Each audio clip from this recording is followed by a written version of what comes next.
मित्रों नमस्कार। हमारे एस्ट्रोसोल कार्यक्रम में आपका बहुत बहुत स्वागत है।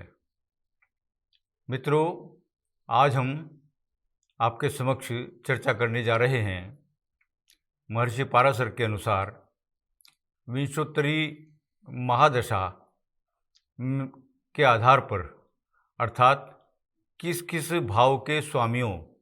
की विंशोत्तरी महादशा शुभ परिणामकारी रहेगी और किस किस भाव के स्वामियों की दशा कष्टकारी रहेगी।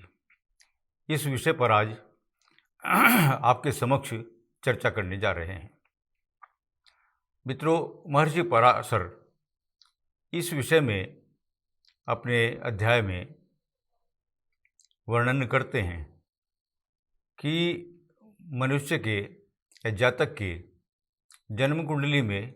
यदि चतुर्थ, पंचम, नवम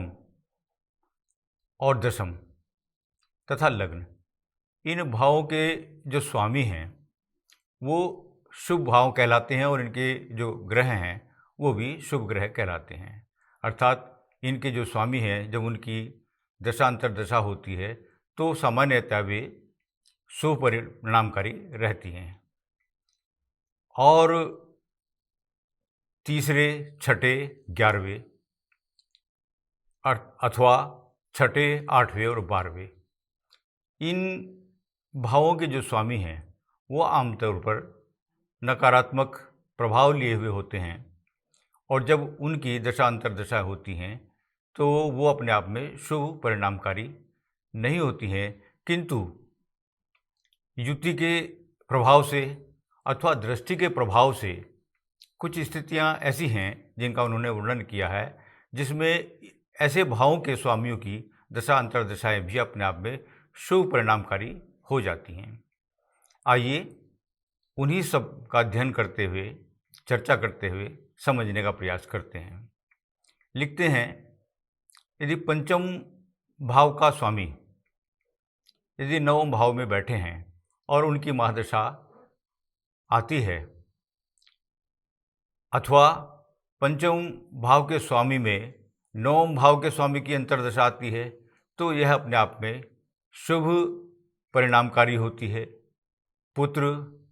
संतान, धन, यश, कीर्ति आदि जातक को उपलब्ध कराती है। यदि नवम भाव का स्वामी पंचम भाव में विराजमान है और नवम भाव के स्वामी की महादशा चल रही है और उसमें अंतर्दशा पंचम भाव के स्वामी की है, तो ऐसी स्थिति में राज्य, सुख, संपदा और यश, कीर्ति आदि जातक को प्राप्त होते हैं। इसी प्रकार यदि पांचवें घर के स्वामी नौवें भाव के स्वामी के साथ युति बनाकर पंचम भाव में अथवा नवम भाव में, दोनों में से किसी भाव में दोनों के स्वामी युति बनाकर बैठते हैं और उसमें किसी एक भाव की महादशा हो और दूसरे भाव की अंतर्दशा हो, तो उस स्थिति में भी जातक को हर प्रकार का सुख उपलब्ध होता है। इसके पश्चात कहते हैं, यदि पंचम भाव का स्वामी यदि दसम भाव में बैठता है या दसम भाव का स्वामी पंचम भाव में बैठता है, तो इस स्थिति में दोनों ही में से किसी भी भाव के स्वामी की महादशा हो और उसमें दूसरे भाव के, अर्थात पंचम भाव के स्वामी की महादशा हो और दसम भाव के स्वामी की अंतर्दशा हो, या दसम भाव के स्वामी की महादशा हो और पंचम भाव के स्वामी की अंतर्दशा हो, तो इस स्थिति में भी राज्य, सत्ता, अधिकार, व्यापार, सर्विस, उद्योग आदि सभी प्रकार की प्रभावों में वृद्धि होती है और उनकी उपलब्धता होती है। मनुष्य को यश, कीर्ति आदि सब प्रकार से मिलता है। यदि किसी प्रकार से इन पंचम, नवम अथवा दसम, इन तीनों में से किसी भी भाव का संबंध यदि लग्न से बनता है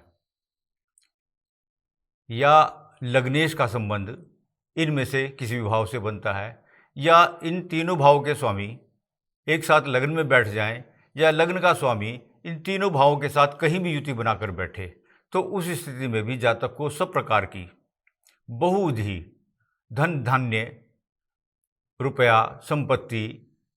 जायदाद, राज्य, सब प्रकार से उसको ये सब सुख जातक को उपलब्ध होते हैं। इसके पश्चात तो कहते हैं कि यदि जातक को चौथे भाव का स्वामी दसम भाव में बैठा हुआ है या दसम भाव का स्वामी चौथे भाव में बैठा है या दोनों ही स्थितियों में या अर्थात कि ये दोनों के स्वामी एक जगह चौथे भाव में या दसम भाव में युति बनाकर बैठे हुए हैं, तो इनमें से किसी भी स्थिति में किसी भी चतुर्थेश की अथवा दशमेश की महादशा हो या इन्हीं में से किसी की अंतर्दशा हो, तो उस स्थिति में भी जातक को सब प्रकार के सुख संपत्ति आदि प्राप्त होते हैं। इसके पश्चात कहते हैं छठे, आठवें और 12वें, तीसरे और 11वें भाव के स्वामियों को लेकर भी उनका मंतव्य कुछ इसी प्रकार से प्रकट होता है। जैसे यदि छठे या 8वें भाव में से किसी भी भाव का स्वामी चौथे भाव में बैठा हुआ है या उसके साथ में युति बनाकर बैठा हुआ है, तो उस स्थिति में भी छठे भाव के स्वामी की दशांतर दशा आने पर लाभकारी परिणाम प्राप्त होते हैं, या अष्टम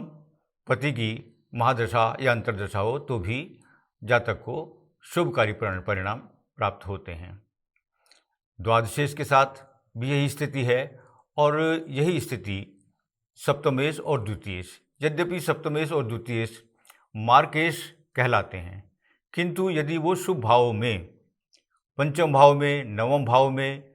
चतुर्थ भाव में या दसम भाव में बैठकर कोई युति बनाते हैं,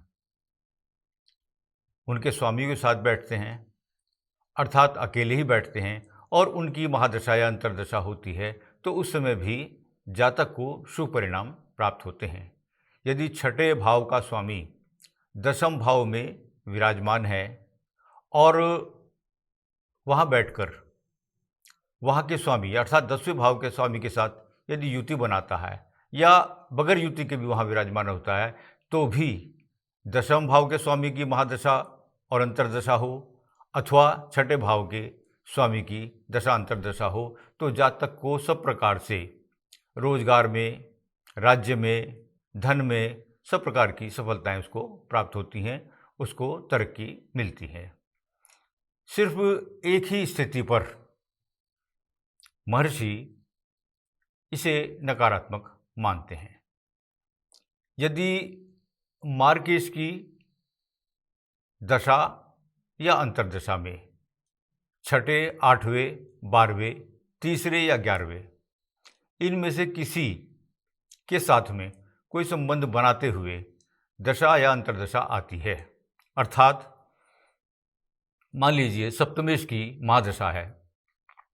और उसमें षष्ठेश का अंतर्दशा हो जाए, या